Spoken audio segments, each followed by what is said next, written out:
Message d'amour, un message d'espérance, d'encouragement. Vous savez, dans un wagon de métro, le matin quand on prend le métro, notre voisin peut être en train de vivre des moments difficiles et nous ne le savons même pas.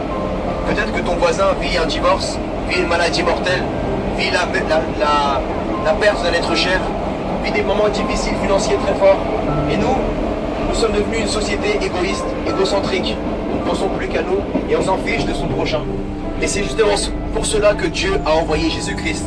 Dieu a donné un message merveilleux à travers Jésus il y a 2000 ans. Il a dit: aime ton prochain comme toi-même, pardonne ton ennemi et fais du bien à celui qui te veut du mal. Là où, peut-être autrement, un jour on aurait pensé: mais pourquoi je vais aider mon prochain, ça me sert à quoi?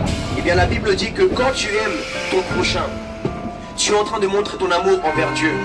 Aujourd'hui, beaucoup de personnes, peut-être qui sont chrétiens, musulmans, juifs, ou bien dans le bouddhisme, on peut penser que vivre une vie intègre est simplement faire de la prière.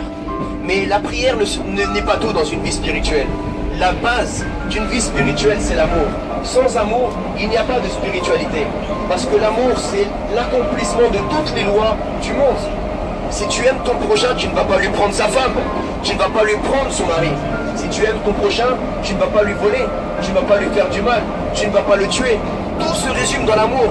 Et si tu voudrais suivre ton Créateur aujourd'hui, je t'encourage à suivre l'amour. Nous sommes dans un monde de séparation, de brisement, d'amitié, de foyer. Les pays se brisent. Aujourd'hui, il y a de plus en plus de guerres.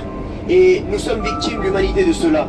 Mais le plus grand brisement de l'histoire, la plus grande relation qui s'est brisée, c'est la relation spirituelle entre Dieu et l'humanité. Nous avons été séparés de Dieu à cause du péché. Mais aujourd'hui, nous pouvons nous réconcilier avec Dieu à travers Jésus-Christ. Jésus-Christ qui a payé la conséquence de nos péchés. Et que vous soyez européens, arabes, nord-africains, asiatiques, américains, vous pouvez aujourd'hui ouvrir votre cœur à Dieu à travers le Messie qui s'appelle Jésus. Jésus est le Messie. Et le Messie veut dire l'élu, celui qui a été envoyé par Dieu pour accomplir une mission qu'aucun autre prophète ne pouvait accomplir. Le Messie est le deuxième Adam. Le premier Adam nous a séparés de Dieu et nous a menés à une mort éternelle. Un jour tu mourras, c'est pour cela que je viens vers toi. C'est parce que je sais que tu vas mourir un jour, que tu sois croyant ou athée, que tu sois riche ou pauvre. Mais Dieu t'aime et Dieu ne te condamne pas, il veut sauver ton âme. Alors aujourd'hui, si tu aimerais recevoir la vie éternelle, fais cette prière avec moi si tu le désires.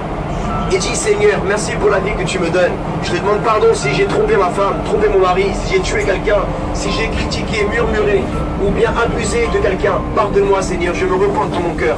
Au nom de Jésus, j'accepte ton amour. Amen.